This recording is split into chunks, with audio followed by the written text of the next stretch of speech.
lang ngayon, pinapalaya na kita. Pwede na lang tayo, okay? Sorry nga pala.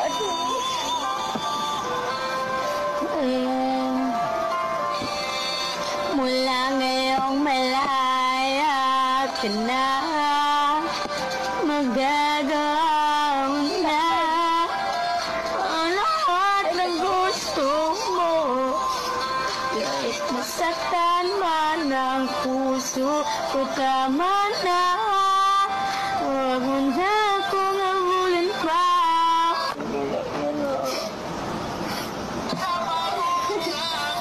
Masaktan sa'yo, tapusin na natin to.